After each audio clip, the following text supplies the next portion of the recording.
May 8, 1886, Atlanta, Georgia. A pharmacist named John Pemberton stirs a syrup in a three-legged brass kettle behind his drugstore. He calls it Coca-Cola. He sells it for 5 cents a glass at a soda fountain on Marietta Street. Nobody in that room believes they are watching the birth of the most recognized brand on earth. Pemberton is sick, addicted to morphine, and desperate for money. Within a year, he sells off pieces of the formula to different partners because he needs cash more than he needs control. By 1888, Pemberton is dead. A businessman named Asa Candler has quietly bought up the rights. Candler understands something Pemberton never grasped.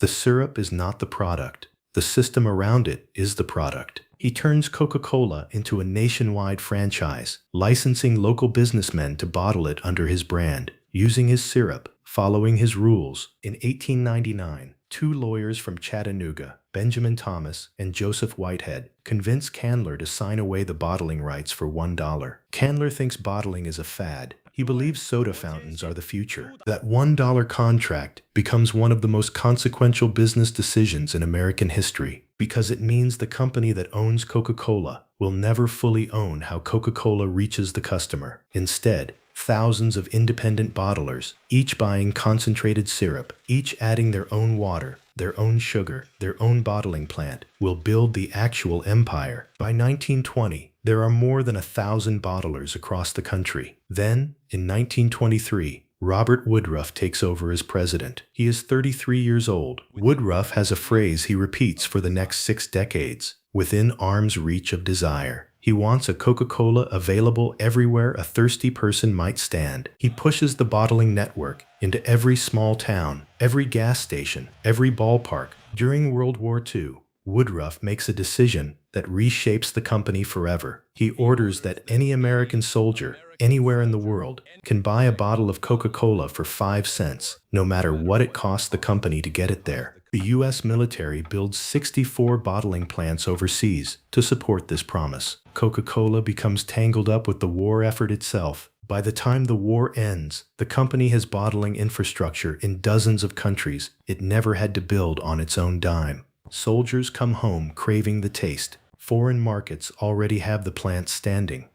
This is the moment Coca-Cola stops being an American drink and starts becoming a global one. Here is the part almost nobody understands about how the company actually makes its money. Coca-Cola, the corporation in Atlanta, does not bottle most of the Coca-Cola you drink. It manufactures and sells concentrate, the flavoring syrup base, to a global network of bottling partners. Those bottlers, some independent, some now owned by the parent company through complex arrangements, buy the concentrate, mix it with water and sweetener, carbonate it, package it, and distribute it to stores. The parent company's real product is not the soda, it is the formula, the brand, and the marketing machine behind both. This is why Coca-Cola's own financial filings describe the business as asset-light. The company does not want to own bottling plants, delivery trucks, or refrigeration units in 200 countries. It wants to own the concentrate recipe and collect a margin on every gallon sold while pushing the capital-heavy, low-margin work of bottling onto partners. For decades, the biggest of those partners was itself.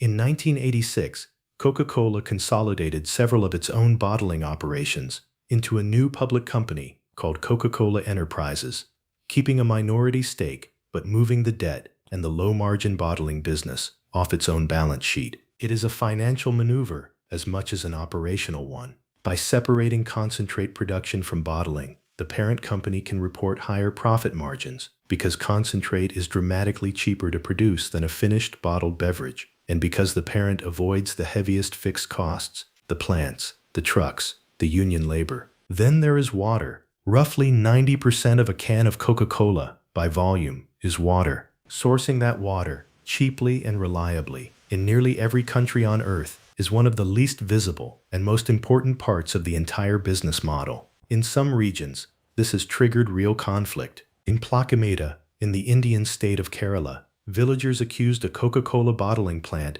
of depleting local groundwater and contaminating what remained.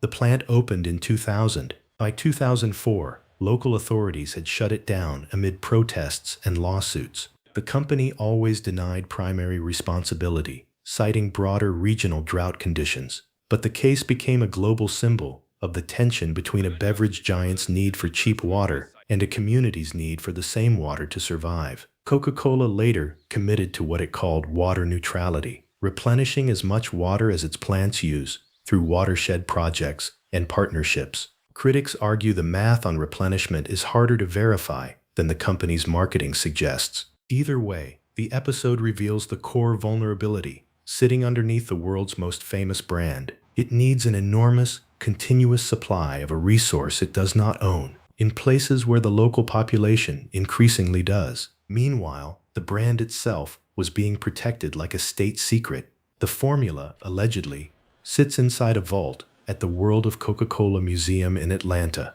Moved there in 2011 with television cameras rolling. Only a tiny handful of executives, by company tradition, are said to know the complete recipe at any given time, and the company has always refused to confirm exactly who they are. Whether this secrecy is still commercially necessary in an age of mass spectrometry and reverse engineering is debatable. What is not debatable is its marketing value. The mystery has been part of the product for over a century. Then, in 1985, the company nearly broke its own magic, facing pressure from Pepsi, which was winning blind taste tests and gaining market share through its Pepsi Challenge campaign. Coca-Cola made a radical decision. It reformulated its flagship drink, launching New Coke, and pulled the original formula from shelves entirely. The backlash was immediate and enormous. Consumers who did not even drink Coca-Cola regularly flooded the company with complaints. Some hoarded old bottles. A group in Seattle called the Old Cola Drinkers of America threatened legal action. Within 79 days, the company reversed course, bringing back the original formula under the name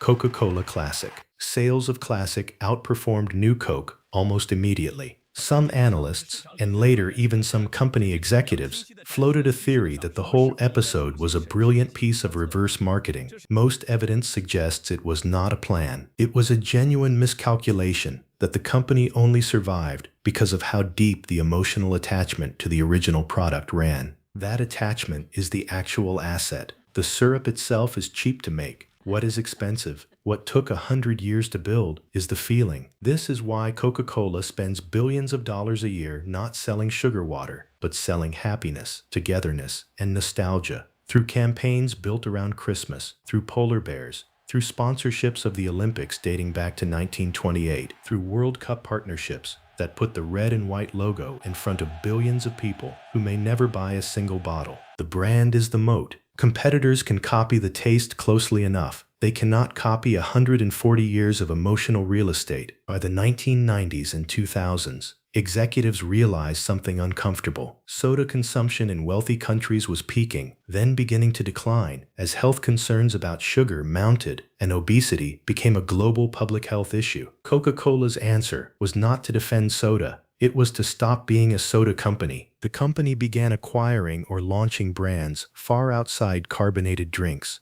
Minute Maid juice, Dasani bottled water, Powerade sports drinks, Georgia coffee in Japan, and eventually, in 2018, an $11 billion acquisition of the British coffee chain Costa Coffee. Today, the company that started with one syrup formula owns roughly 200 brands worldwide, some famous, many invisible to most consumers as Coca-Cola products at all. The strategy is diversification, without abandoning the core playbook. License the brand and the formula. Let partners carry the operational weight. Collect the margin. It has made Coca-Cola one of the most durable companies in modern capitalism. Warren Buffett's Berkshire Hathaway has held a major stake in the company since 1988. Largely because Buffett saw exactly what Woodruff saw 60 years earlier, a product people buy out of habit, in a container that costs almost nothing to make, sold through a distribution system somebody else is willing to fund. But durability is not invincibility. Sugar taxes have spread from Mexico to the United Kingdom,